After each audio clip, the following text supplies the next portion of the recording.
हाँ हाँ बच्चों, कल तक हम लोगों ने बायो-सेवर्ट के अनुप्रयोग, एक अनुप्रयोग देख लिए थे। परिमित लंबाई के चालक तार के निकट बिंदु पर चुंबकीय क्षेत्र की तीव्रता कितना आया था बेटा? B बराबर μ0/4πI/r। r क्या था? मतलब चालक से बिंदु के बीच की लंबवत दूरी थी, याद है? इसके बाद मिला था sin θ1 प्लस sin θ2। क्या तुम लोगों को याद है? θ1 कौन सा था? ये वाला भाग θ1 था और ये वाला भाग θ2। मालिक, θ1 जो था वो क्लॉकवाइज था और θ2 जो था, अगर वो θ1 क्लॉकवाइज घूम रहा है तो प्लस का रखा जाएगा और θ2 यदि एंटी क्लॉकवाइज घूम रहा है तो प्लस का। आया कि नहीं? कल हमने कुछ सवाल कर लिए थे, आज एक अनुप्रयोग और देखें। कम से कम एक लेक्चर में कम से कम एक अनुप्रयोग हो जाए। तो आज दूसरा अनुप्रयोग डाल लो, बायो-सेवर्ट का अनुप्रयोग, जिसमें दूसरे नंबर पे हेडिंग डाल लो वृत्ताकार वलय के केंद्र पर चुंबकीय क्षेत्र की तीव्रता। दूसरा अनुप्रयोग वृत्ताकार वलय के केंद्र पर चुंबकीय क्षेत्र की तीव्रता। वृत्ताकार वलय के केंद्र पर चुंबकीय क्षेत्र की तीव्रता। बातचीत नहीं, वृत्ताकार वलय के केंद्र पर चुंबकीय क्षेत्र की तीव्रता। इधर समझे भैया, क्या बायो-सेवर्ट का नियम लगाना तुम लोग को आ गया है? बायो-सेवर्ट का जब भी नियम लगाना हो, बायो-सेवर्ट का जब भी नियम लगाना हो, निकलो बैठो इधर।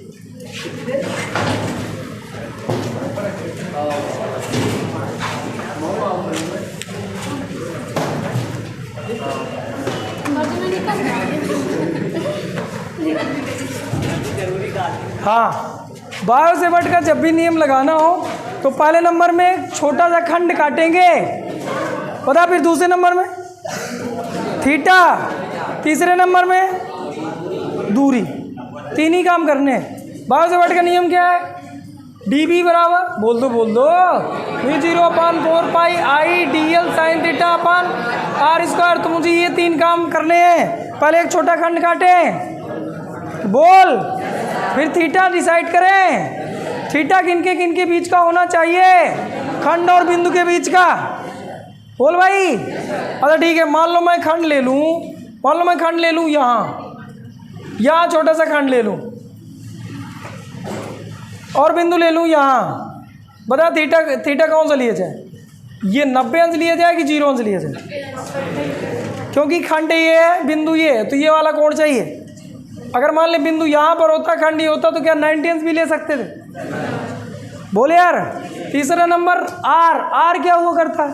बिंदु तथा बिंदु जहाँ पर हमें चुंबकीय क्षेत्र की तीव्रता ज्ञात करनी हो वो बिंदु कहलाएगा।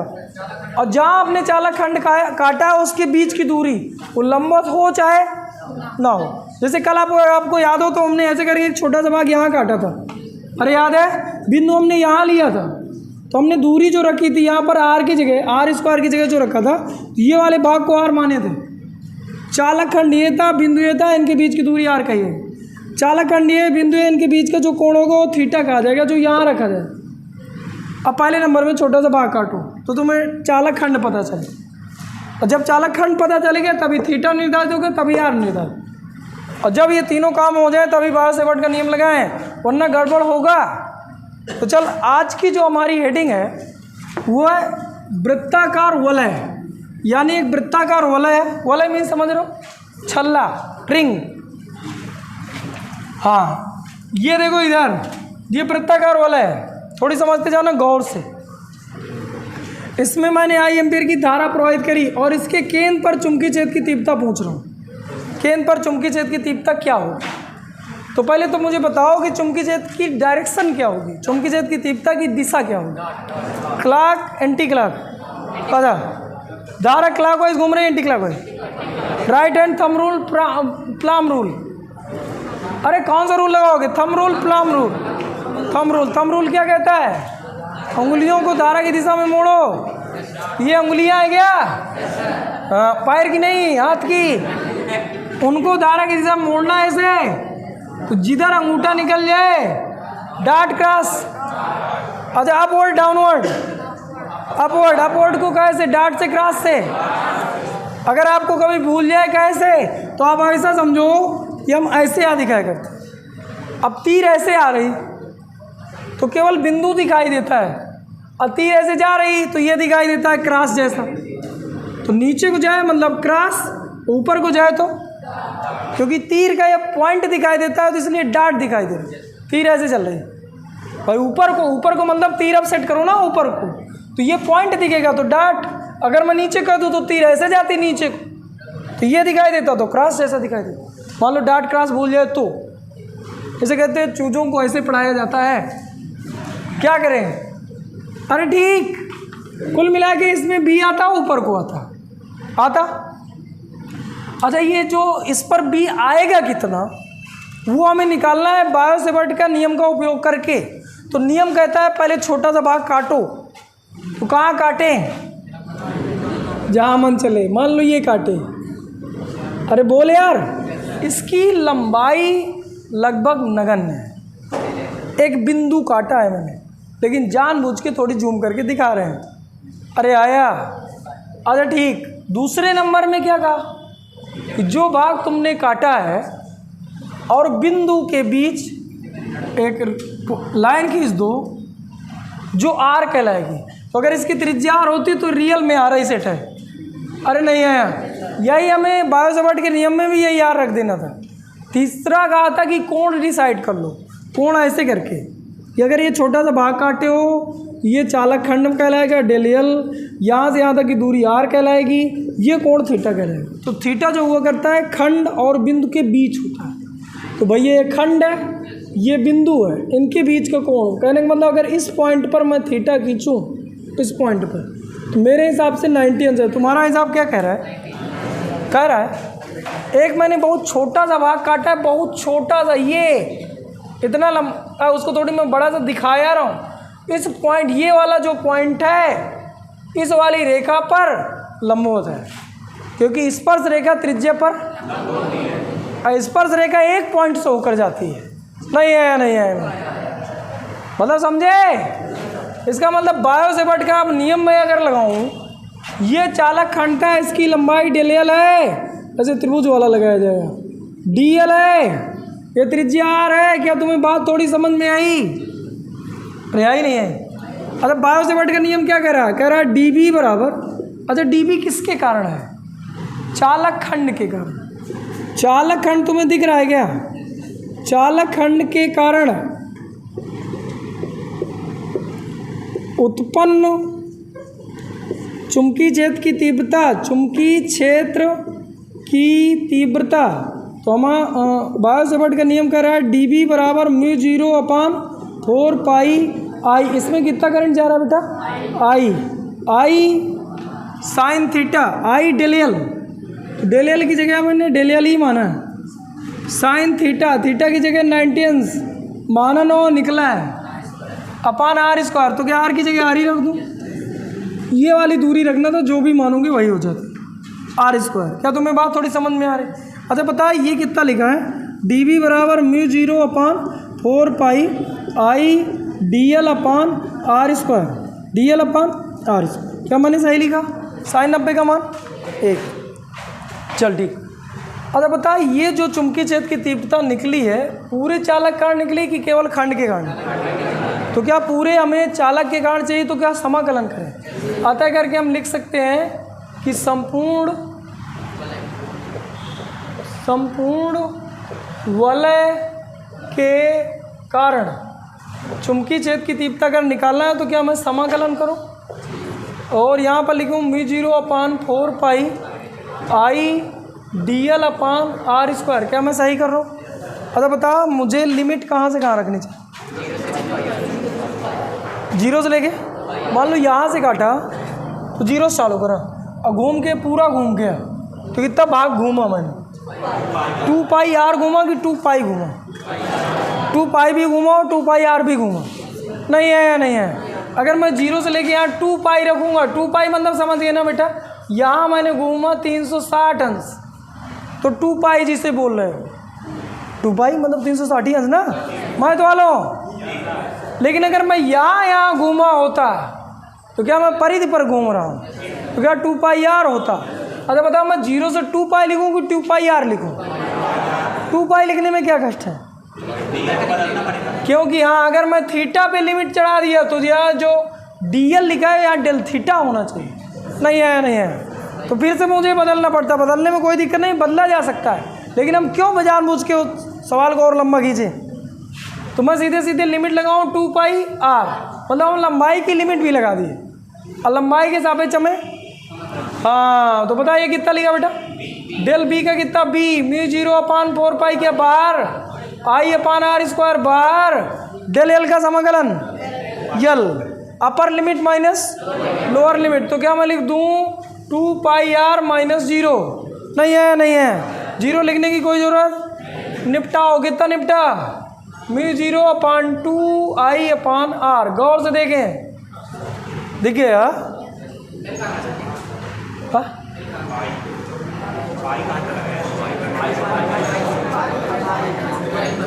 कुछ देर बाद सब पता चल जाएगा, उत्तर इतना ही आना, ठीक है यार। डेल एल का ही तो यल आया, डेल एल का ही तो समाकलन यल हुआ।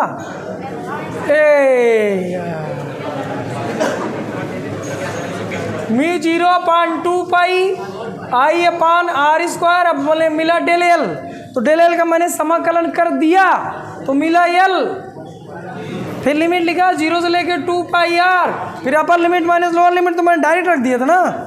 अच्छा ठीक है, ठीक है, पढ़ लो 0/, ये 4 पाई था, 4 पाई I/r²। अब यार अब 2 पाई आर लिख लूँ यल की जगह, -0 भी लिखना चाहिए, लेकिन नहीं लिख रहे, समझ गए यार।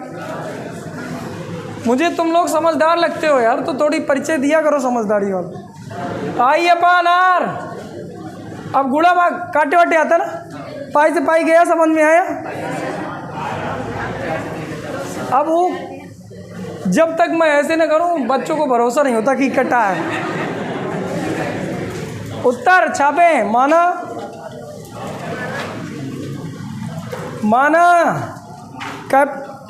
स्मॉल आर त्रिज्या का एक वृत्ताकार वलय है, माना स्मॉल आर त्रिज्या का एक वृत्ताकार वलय है, स्मॉल आर त्रिज्या का एक वृत्ताकार वलय है,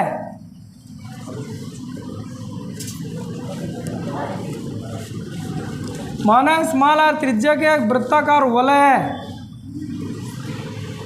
एक वृत्ताकार वलय है, वृत्ताकार वलय जिसमें I एम्पीयर की धारा एंटी क्लॉकवाइज बह रही है, जिसमें I एम्पीयर की धारा एंटी क्लॉकवाइज बह रही है, I एम्पीयर की धारा एंटी क्लॉकवाइज बह रही है, एंटी क्लॉकवाइज बह रही है,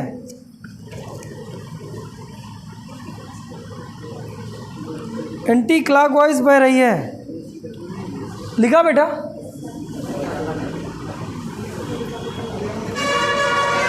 इस वलय के कारण केंद्र O पर, इस वलय के कारण केंद्र O पर, इस वलय के कारण केंद्र O पर B का मान एम्पियर B का मान बायो-सेवर्ट के नियम से करना है। B का मान बायो-सेवर्ट के नियम से ज्ञात करना है। B का मान बायो-सेवर्ट के नियम से ज्ञात करना है।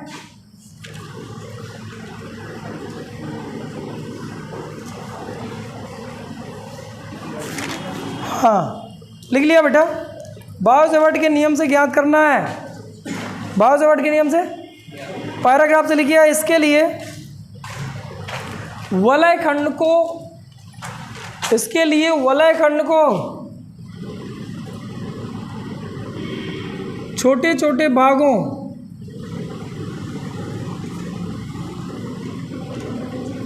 छोटे छोटे भागों में छोटे छोटे भागों में कटा हुआ मान लेते हैं, कटा हुआ मान लेते हैं, छोटे छोटे भागों में कटा हुआ मान लेते हैं, छोटे छोटे भागों में कटा हुआ मान लेते हैं। माना एक भाग एक्स वाई है,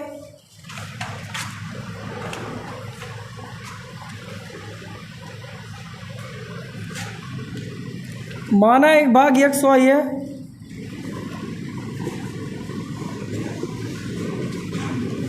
जिसके कारण ओ पर चुंबकीय क्षेत्र की तीव्रता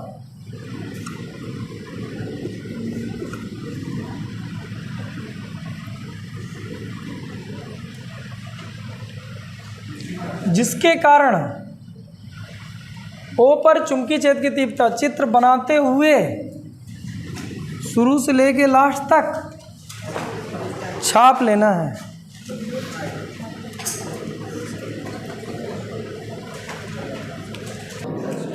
हाँ बच्चों, उतर गया बेटा? हाँ, हेडिंग डालो अगली। इसके सवाल अभी करा रहा हूँ, बस 2 मिनट रुक जाओ, ठीक है? एक हेडिंग और हो जाए, इसी की मतलब सब हेडिंग है, मेजर हेडिंग नहीं। तो लिख लो चालक खंड के कारण, चालक या चालक ना लिखो, वलय खंड लिखो, चालक खंड नहीं, बोल दिलो, लिख लेते यार तुम। लिखो वलय खंड के कारण, वलय खंड के कारण चुंबकीय क्षेत्र की तीव्रता, वलय खंड के कारण केंद्र पर चुंबकीय क्षेत्र की तीव्रता, वलय खंड के कारण केंद्र पर चुंबकीय क्षेत्र की तीव्रता।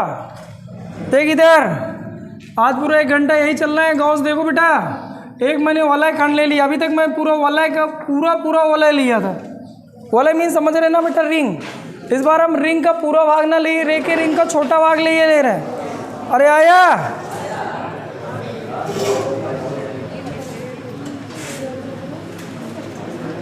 हाँ, अभी तक हमने क्या करा था, पूरा का पूरा वलय लिए थे, अब वलय का एक छोटा सा भाग ले रहे हैं, केवल न्यूमेरिकल के लिए, केवल न्यूमेरिकल के लिए। ठीक, अच्छे न्यूमेरिकल इससे हल होंगे। चलिए ठीक है, एक छोटा सा भाग ले लूँ, मान लो ये ले लिया, इसका मान लो सेंटर ये, इस पॉइंट पर मुझे चुंबकीय क्षेत्र की तीव्रता चाहिए। शांत हो जाए बेटा। जैसे मान लो मैं आई एम्पीयर की धारा प्रवाहित कर रहा हूँ कुछ ऐसे, ये वलय नहीं है, वलय का कुछ खंड है, और उसी तरह हम केंद्र पर ही निकाल रहे हैं जो अभी तक निकाले थे। मान लो ये पूरा जो कोण बनना है वो कितना बनना है, अल्फा। थोड़ी गेस करके हमें रख लेना है, ठीक। अच्छा बता, बायो सेवर्ट के नियम के अनुसार एक पहले तो छोटा सा एक भाग काट लें। क्यों भाई? एक मान लो मैं छोटा सा भाग ये काट लिया, समाकलन से नहीं, थोड़ा सा मैं ऐसे ही तुम्हें समझा दे रहा हूँ, क्योंकि मैं मुझसे केवल सोचते मतलब है। बता, एक छोटा सा भाग काटूँ, अच्छा बता ये क्या आर कहलाता? जो यहाँ होता वही यहाँ होता, तुम्हें पीला ही समझ में आएगी नहीं है। अगर ये आर है तो ये भी आर है कि नहीं?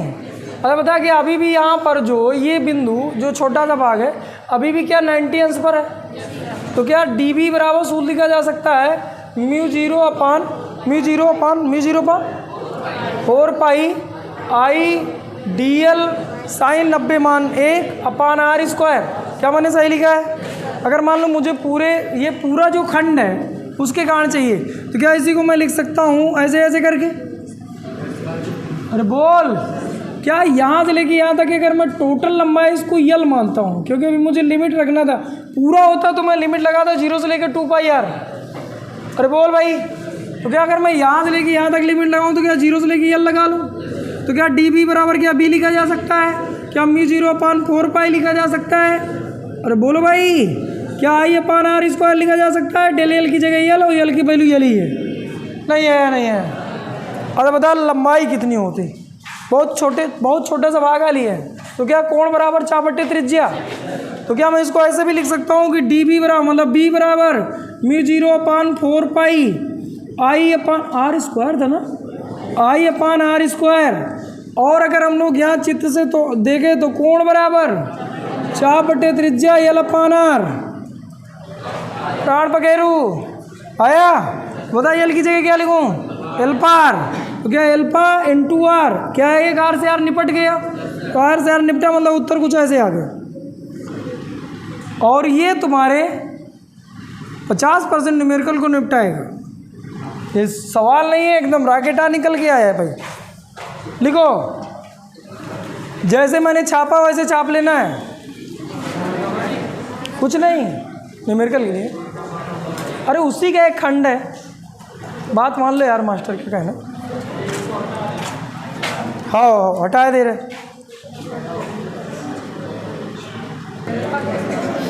ये निगमन आया, एक बार और बताऊं। पूरे वाले खंड के कारण सीधे मैंने समाकलन करा, बोल सही। डेल बी का पी हुआ mu 0/4 pi I upon r square, del l के एल हुआ, लिमिट भी मैंने एल रख दी। अब यल यहाँ से निकाला जाए, कोण बराबर चापटीय त्रिज्या, छोटा छोटा भाग है तो कोण बराबर चापटीय त्रिज्या लगाया जा सकता है। तो चाप कितना है यार, यल त्रिज्या कितनी यार, तो यहाँ से यल निकाला जाए तो आर इंटू एल्फा, और यहाँ अगर मैं आर इंटू एल्फा रखता तो आर से आर कट गया होता, mu 0/4 pi I upon r into alpha, mu 0/4 pi I upon r into alpha. याद है, देखो जहाँ एल्फा रेडियन में रखा जाता है, जहाँ एल्फा रेडियन में रखा जाता है, जहाँ एल्फा रेडियन में रखा जाता है, जहाँ एल्फा रेडियन में रखा जाता है, जहाँ एल्फा रेडियन में रखा जाता है। देख भाई कुछ एग्जाम्पल, हाँ गौर से देखिएगा बेटा। अच्छा बता, अगर मैं ये तार ऐसे करके दे दूँ आई एम्पीयर की धारा बह रही, और मैं इस पॉइंट पर चुंबकीय क्षेत्र की तीव्रता पूछूं, बता कितना होती? 0। अरे होती। अगर मैं इस पॉइंट पर पूछूं, बता कितनी होती? इस पॉइंट पर होती b बराबर mu 0/4 pi I upon R और sine theta 1 plus sine theta 2। कुछ लोग तो ये वाला सूत्र बोलने वाले रहे होंगे। ये वाला सूत्र कब है? जब खंड वाला खंड हो, चाला खंड नहीं, मतलब ऐसे मुड़ा हुआ हो। तो अगर इसे मुड़ा हुआ है और फिर मैं अगर इसके केंद्र पर पूछूं तो b बराबर सूत्र कितना होता है? Mu 0/4 pi I upon r into alpha. क्या ये वाला सूत्र और ये वाला सूत्र तुम्हें एक जैसा दिख रहा है? नहीं दिख रहा यार। ये देखिए, ये उधर एंगल है, इधर एंगल है, और एक जैसा नहीं है। वो खंड है, ये परिमित लंबाई का चालक तार है। अब देख, जब भी हम क्या करेंगे, यहाँ पूछेंगे तो b इतना है, लेकिन अगर इसी के अनुदिश पूछ लो तो यहाँ b कितना है? 0। रीजन क्यों 0? रीजन बायो-सेवर्ट के नियम से। क्या बायो-सेवर्ट के नियम में एक जगह थीटा आया था? क्या साइन थीटा आया था? क्या थीटा 0 अंश है? अरे बिंदु ये है, चालक ये है, चालक खंड A2 काट लो ऐसा। अब इनको मिलाओ तो कोण तो 0 है ना, और साइन 0 का मान 0 होता है, यानी पूरा का पूरा 0। अरे ठीक, मतलब हमें समझ में आया कि एक अगर चालक तार है और बिंदु इसी के अनुदिश पड़ जाए तो इन बिंदुओं पर चुंबकीय क्षेत्र की तीव्रता 0 होती है। चलिए ठीक, आगे थोड़ी बात करते हैं, छोटी छोटी सी बातें हैं। अब मुझे बताएं कृपा करके, कृपा निधानो। हाँ सही, ये आधा है भाई, और थोड़ा कम करा है। अर्धखंड है, इसमें आई एम्पीयर की धारा प्रवाहित करी गई, आई ऐसे गई, आई ऐसे भी गई। आई का मान मान लो मैं दे रहा हूँ 2 एम्पीयर। कितना दे रहा हूँ? ये मैं दे रहा हूँ 1 मीटर, ये मैं दे रहा हूँ 4 मीटर, और ये दे रहा हूँ मैं 3 मीटर। अरे बोलो, यहाँ सेंटर दे रहा हूँ O। अब मैं कह रहा हूँ BO नेट बराबर क्वेश्चन मार्क, यानी O पर लगने वाला नेट चुंबकीय क्षेत्र का मान क्या होगा? तो क्या एक तो इस तार के कारण निकलता, अरे इधर देखो, एक सवाल मैं कर रहा हूँ, एक इस तार के कारण निकलता, मान लो B1 है, कितना है बेटा? इसके कारण निकलता वो मान लो B2 है, और इसके कारण निकलता मान लो B3 है। क्या मैंने सही लिखा? अच्छा बताए B1 कितना होता है? सही से बोलना। 0। कुछ समय बाद आएगा, लेकिन आएगा समझ में। आ गया सबके? हाँ बता B2 कितना होता? B2 के लिए मैं सूत्र लगा दूँ mu 0/4 pi I alpha upon R, I alpha upon R, I alpha upon. बता एल्फा कितना रखूँ, एल्फा कितना रखा जाए, यहाँ बना कोण ये पूरा, तो बता कि 180 है। 180 को मैंने कहा था रेडियन में रखें, जब भी रखें अंश में नहीं। तो क्या मैं पाई रखूँ अपान 1 रखूँ, आर का मान 1 मीटर है, 1 मीटर। अब चलिए ठीक, इतना आया। बता इसमें डायरेक्शन, क्रॉस डॉट क्रॉस। बता B3 कितना, B3 ये चालक खंड है, ये चालक परिमित लंबाई के चालक है और बिंदु उसी के साथ पड़ गया तो थीटा 0 हो गया। तो क्या ये भी 0, अगर ये 0 तो बता नेट कितना आया, μ0/4 पाई, पाई से पाई निकट गया, μ0I/4 क्रॉस। उत्तर छापें जिन्हें चाहिए। आई का भी मान दिया क्या, आई कितना है 2, कुल मिला के आया μ/2, आई का मान रखो μ/2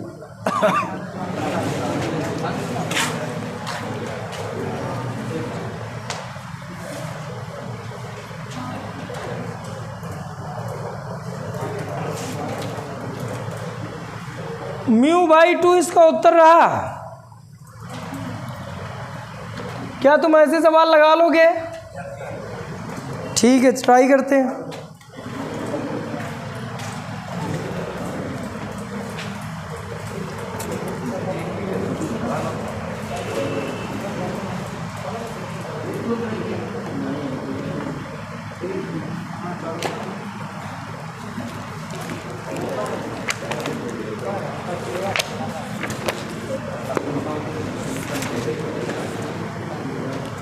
हाँ, अगला क्वेश्चन, एक आध क्वेश्चन और करा दें कि ना कराएं?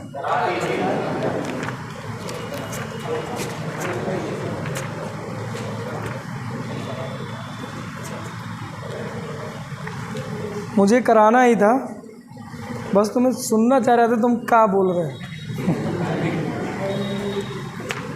क्योंकि मैं शुरू में बोला था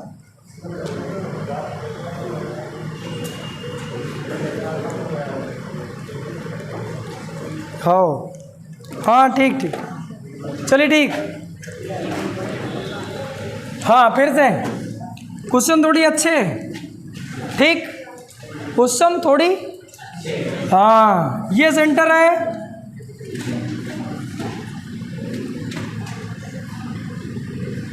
करंट आया गया भी दिख रहा है, ये कोण है आपका 60 अंश, कितना? अब मुझे बताओ इस पॉइंट पर चुंबकीय क्षेत्र की तीव्रता कितनी होगी? सिंपल से क्वेश्चन है। क्या ये 0 कर दूं, ये 0 कर दूं तो सीधे सीधे ये लिखा जाए B बराबर केवल इसके कारण मिला, अरे यार बोल यार, μ0/4 पाई आई एल्फा का मान, क्या एल्फा आपका 60 अंश है? क्या 60 गुणे π/180 लिख सकता हूँ? क्या 0 0 काट दूँ, 6 18 क्या π/3, तो यहाँ मैं लिख दूँ π/3 बटे आर, यार आ रही है अपान आर, तो क्या पाई से पाई निपटा, कितना है μ0/4 I/r लिखें उत्तर जिन्हें चाहिए। तो अगला क्वेश्चन नंबर 3, छोटे छोटे क्वेश्चन है लेकिन ये आप बीच बीच में पूछते रहते हो तो पहले से उन्हें मैं करवा दे रहा हूँ। ये सब क्वेश्चन बोर्ड ने पूछा है किसी न किसी साल।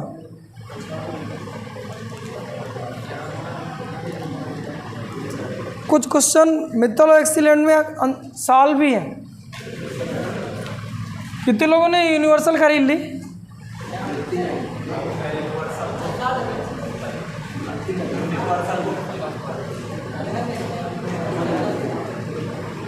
चलिए ठीक, बहुत अच्छे बच्चे। क्वेश्चन नंबर 3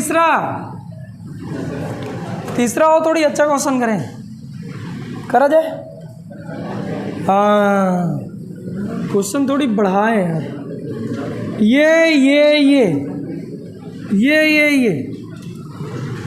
ये अनंत लंबाई का है, ये अनंत लंबाई का है। यहाँ एक बिंदु है जिस पर B की गणना करनी है, करंट है आपका I और ये त्रिज्या है बेटा R। करंट है आई, त्रिज्या यार, बताएं। अब बता, अगर मैं इसको B1 कह दूं, अगर मैं इसको B1 कहूं, इसको B2 कहूं, समझ पा रहे हो, इसको B3 करूं, तो बता इनमें से जीरो कौन सा है? B3 zero. क्लियर है? क्या B1 भी जीरो है क्या? यार बिंदु चालक ऐसा बिंदु ऐसे पढ़ रहा है तो जीरो कहाँ है? अरे क्या ये वाला सूत्र हम पढ़ चुके हैं क्या? पढ़े ना? परिमित लंबाई के चालक का पहला अनुप्रयोग, मध्यात दो अनुप्रयोग एक साथ जोड़ा हूँ, और ये वाला अभी अभी पढ़े। तो बता, अगर मैं पहले B1 निकाल लूँ तो B1 बराबर कितना? μ0/4 पाई I/R, I/, क्या अगर ये दूरी R है तो क्या ये भी R है? तो क्या यहाँ से लेके यहाँ तक एक रूल लगता, फिर यहाँ से लेके यहाँ तक दूसरा रूल लगता? नहीं यार, ये बात समझ में। तो क्या यहाँ से R दूरी पर है इंटू साइन θ1 प्लस साइन θ2, तो बता θ1 कितना? हाँ, फिर से भूल गए, इसीलिए तो सवाल करा रहा हूँ। ये अगर चालक तार है तो ये जो भाग होता है इसको हम θ1 कहते हैं, और जो यहाँ से यहाँ तक के जो भाग होता है इसको हम θ2 कहते हैं। अब सोच, अगर हमारा चालक तार कुछ ऐसे शिफ्ट होता और बिंदु यहाँ होता, अभी तक ऐसे था, मैं पूरा नीचे शिफ्ट कर दिया हूँ, तो θ1 कितना है और θ2 कितना है? θ2 अनंत लंबाई का है, तो ऐसे ऐसे ऐसे समांतर छोड़ना पड़ेगा, दो समांतर तारे अनंत पर जाके कटती हैं। तो बता θ1 कितना? जीरो। तो साइन जीरो प्लस साइन 90, कुछ लोगों की बात समझ में आ गई? अरे आई, साइन जीरो का मान, साइन 90 का मान, तो बताइए कितना लिखा है? B1 बराबर μ0/4 पाई I/R, बता dot cross, dot cross, palm rule, इथम rule, palm rule, palm rule, इसमें अंगूठा धारा की दिशा में उंगलियां उस बिंदु की ओर जिस पर मुझे B की डायरेक्शन याद करना हो, तो धक्का देने की दिशा में आया, आया। चलो ठीक, मान लो ये हो गया।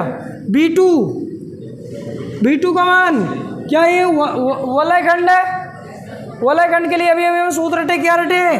μ0/4 पाई I एल्फा, एल्फा मतलब ये पूरा कोण यहाँ से लेके यहाँ तक, एल्फा कितना लिखूं?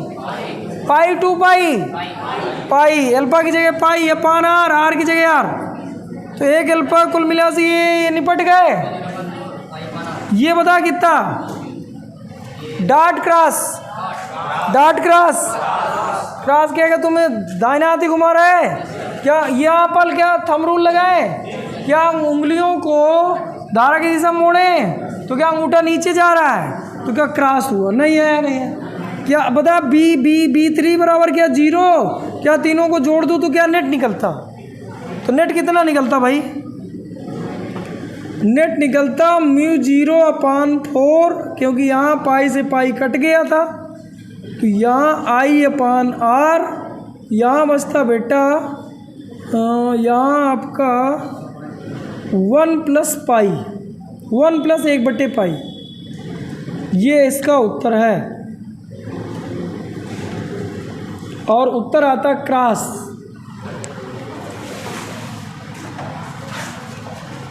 पाई का मान 3.14, ठीक। फिलहाल यहाँ 3.14 रखो, 180 नहीं, ठीक। एक आध क्वेश्चन और बनते हैं, कैसे बहुत सारे क्वेश्चन हैं यार। हाँ एक मैं पॉइंट ले लूँ,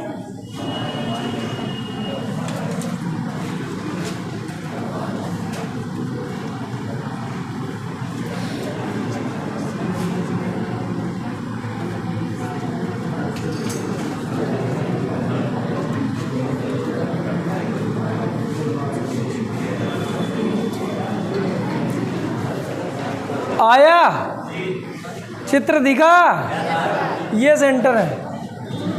अच्छा बताए, इसमें मैंने 2-3 खंड ले लिए हैं, 2 3 एक खंडीय है, दूसरा खंडीय है, तीसरा खंडीय है, तीनों का सेंटर एक ही जगह है। इसकी त्रिज्या मैंने आर ले ली, कितनी? यहाँ से लेके यहाँ तक की 2r और यहाँ से यहाँ तक की 3r। क्या तुम्हें सवाल समझ में आ गया? आगे ना। अब मेरा क्वेश्चन है, इसमें I एम्पियर की धारा है। मेरा क्वेश्चन है, O पर चुंबकीय क्षेत्र की तीव्रता हल करें। A पर चुंबकीय क्षेत्र की तीव्रता, सॉरी O पर चुंबकीय क्षेत्र की तीव्रता मालिकों लगाओगी या मैं लगाऊं? लगाएंगे? लगाओ फिर। सवाल अच्छा है यार।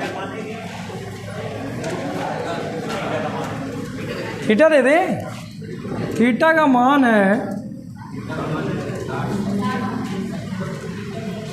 60 दे दे। अब 60 तो ना देंगे, अब 30 दे दीजिए। 30 अंश, 30 अंश।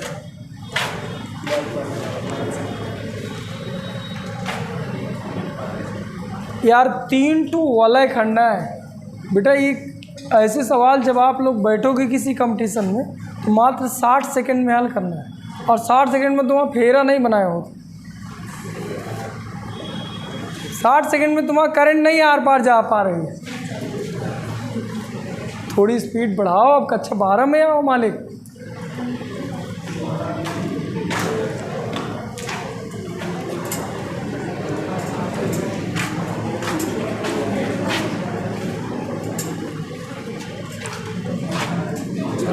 हाँ, फिलहाल मैं हल कर रहा हूँ। जो हल कर रहे हो हल करते रहें। पहले तो मैं तुम्हें बता दूँ, जो हल कर रहे हो करें, जो नहीं कर रहे हो उसे देखो। ये वाला तार, ये वाला तार, ये वाला तार जीरो। सही बोल रहा हूँ गलत? ये वाला तार के कारण भाई, इस वाले तार का इस बिंदु पर चुंबकीय क्षेत्र की तीव्रता जीरो है, क्योंकि तार के अंदिश ही बिंदु पड़ रहा है। इस वाले तार के कारण इस पॉइंट पर चुंबकीय क्षेत्र की तीव्रता जीरो है। इस वाले तार का इस पॉइंट पर चुंबकीय क्षेत्र की तीव्रता जीरो है। केवल ये खंड है, ये खंड है, ये खंड है, 3 खंडों का चुंबकीय क्षेत्र की तीव्रता होगी। मैं तीनों को जोड़े ले रहा हूँ। मान लो ये B1 है, ये B2 है, ये B3 है। तीनों को जोड़ लूँ तो B1 कितना आता? μ0/4 पाई आई। अल्फा का मान 30। 30 का मान क्या लिखा जा सकता है? अल्फा बराबर 30। 30 को हम लिख सकते हैं 30 गुणे पाई बटे 180, मतलब पाई बटे 6। तो यहाँ लिखा जाए पाई बटे 6 अपान आर। आर की जगह आर है। कुल मिला के लिखा है μ0/6 चौको 24 पाई आई अपान आर। और डाट की क्रॉस, डाट पहला B2 μ0/4 pi I upon 2r, I upon 2r। इस वाले खंड का दूरी हो गई 2r और पाई बाई 6। कुल मिला के यहाँ पर है μ0/48 पाई आई अपान आर। और करंट ऐसे गया तो क्रॉस। तीसरा B3 μ0/4 pi I upon 3r और पाई बाई 6 बराबर μ0/8 96। अरे इन तीनों का गुणा 96। 96 आएगा ना?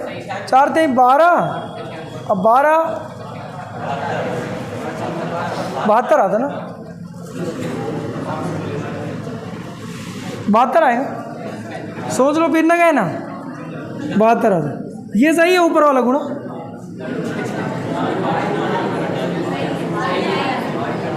चार थे 4 दूनी 8 और 8 गुणे 6। हाँ ठीक तो है। हाँ आई अपान आर।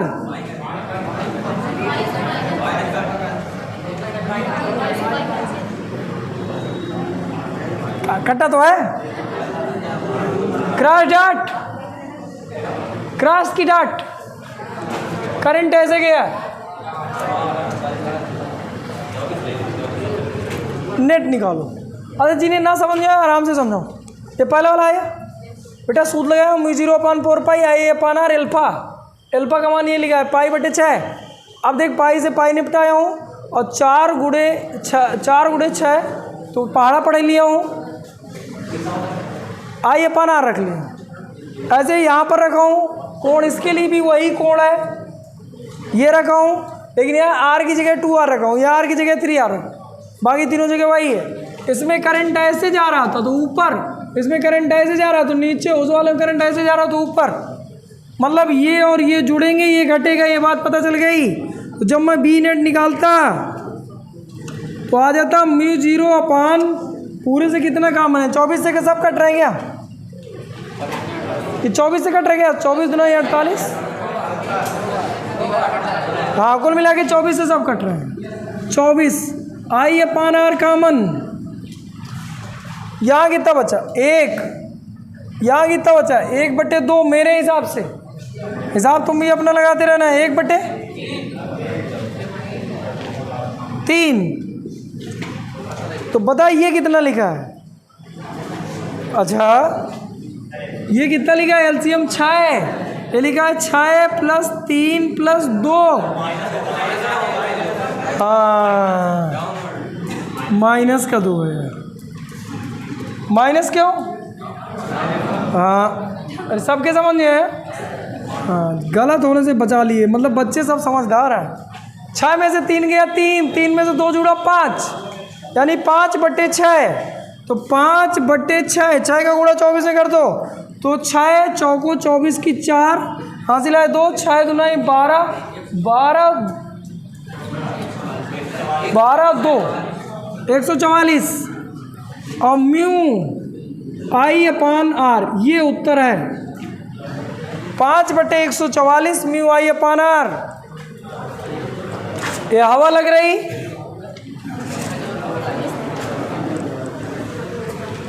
हवा लग रही है,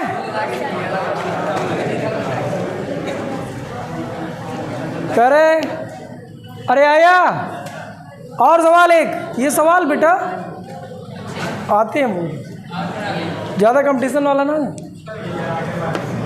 हाँ अजय ये सवाल के लिए मैं तुम लोगों को टाइम दूंगा पर्याप्त जिसे बोलते हैं, ठीक 1 2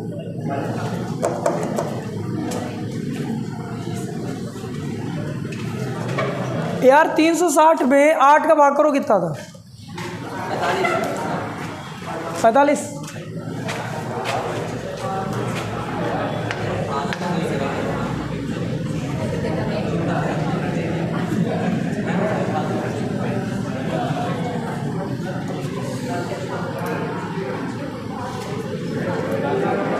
हाँ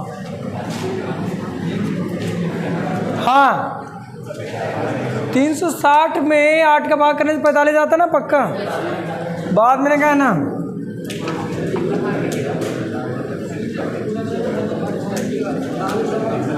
भैया बातचीत नहीं,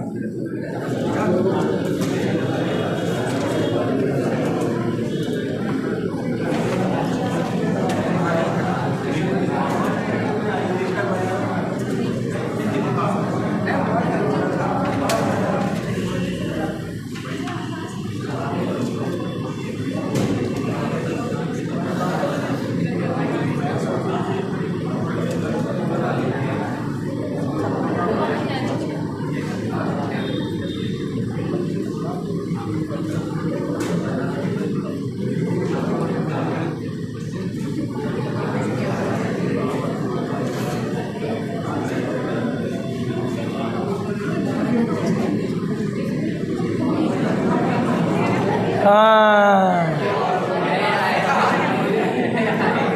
आई गई,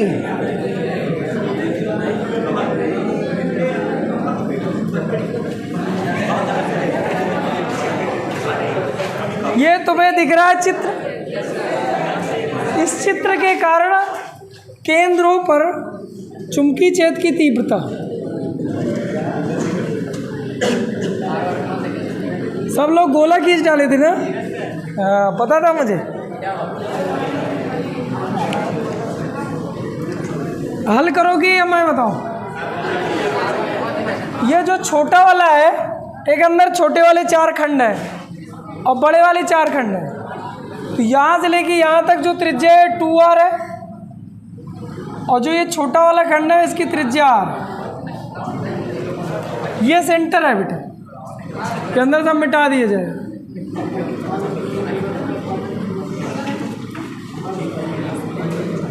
यहाँ से लेके यहाँ तक इस बिंदु पर चुंबकीय क्षेत्र की तीव्रता। चलिए ठीक,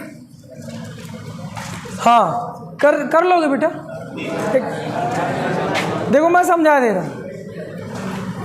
पहले तो मैं क्या करूँ, कोण ज्ञात करो। बता अल्फा बराबर कितना है, प्रत्येक का अल्फा,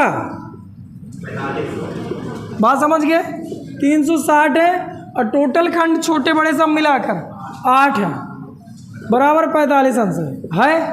45 अंश को लिख सकता हूँ 45 गुणे पाई बटे 180, तो पाई बाई 4 आता। बोल सही। चलो मुझे अल्फा पता चल गया। क्या 4 छोटे हैं और 4 बड़े हैं? तो मतलब जो 4 छोटे थे, छोटे वलय खंड हैं के कारण, बेटा बातचीत नहीं, ऐसा मैं मानता हूँ कि तुम्हें आ रहा है, नहीं आ रहा है, मैं एक बार तुम्हें बता दे रहा हूँ, आप चित्र बना लीजिएगा, घर में करिएगा। एक सबसे छोटी सी बात तुम्हें बताओ, तुम लोग जिसे बहुत हवा की तरीके से देख रहे हो, मित्तल में लगा है, मतलब मित्तल में एक्सरसाइज पे लगाओ, और मित्तल में सबसे सरल बुक समझ रहा हूँ, तो मतलब जैसे मित्तल में भी लगा है तो सवाल सरल है यार। और मित्तल में लगभग वही सवाल है जो आपके मैक्सिमम बोर्ड तक पूछते हैं, उसके आगे नहीं।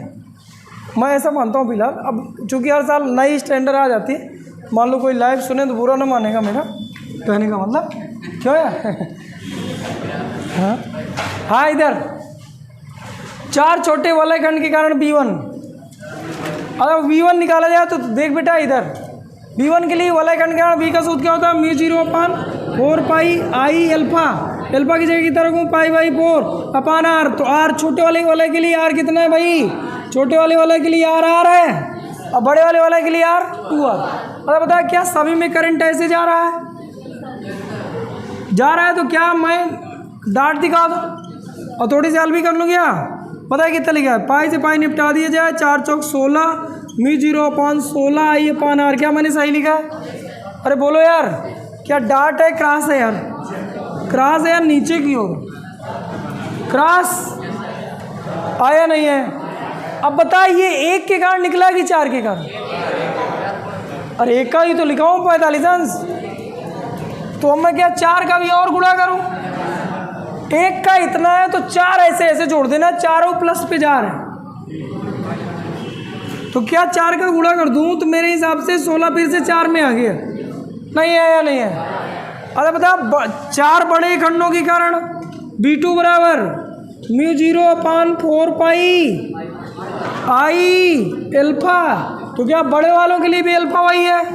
ये सभी के खंड, ये जो कोण यहाँ पर बना रहे हैं समान कोण बना रहे हैं, ऐसे मैंने सेट करा था, छोटे वाले भी समान कोण बना रहे हैं, तो यानी मैं लिख सकता हूँ पाई बाई 4 अपान 2r और गुणे 4 समझ में आया क्या? ये 4 से 4 काट दिया जाए, पाई से पाई काट दिया जाए, कुल मिला के आता μ0/8 आई अपान r। क्रॉस की डाट, क्रॉस जुड़ना चाहिए घटना चाहिए यार, इसका मतलब मैं बी नेट निकालो तो दोनों को जोड़ दो, तो μ0/4 आई अपान r कॉमन 1 + 1/2। इधर आपका कुछ नहीं बचा, मतलब 1, और इधर 1/2 बचा, मतलब कि कुल मिला के 3/2, यानी 3/2, इधर 3/2 शुरू में रख देता तो 3/8 हो जाता। कुछ लोगों की बात समझ में आ रही होगी, उत्तर यही उत्तर है। अच्छा क्या तुम्हें एक चीज़ और बताऊं, हमने ये वलय खंड निकाले, ये इन वलय खंड के कारण चारों वलय खंड के कारण निकाले, बीच बीच में ये तारें भी लगी हैं, ये अरे लगी हैं, इन तार कहाँ गई ये वाली? क्या सब सेंटर पे जा रही हैं? ऐसे चित्र बनाया था कि सबके सब सेंटर पे, अतः 0 हो जाता। बोल सही गलत? अरे आया और सवाल कराए, अब तो पर्याप्त हो।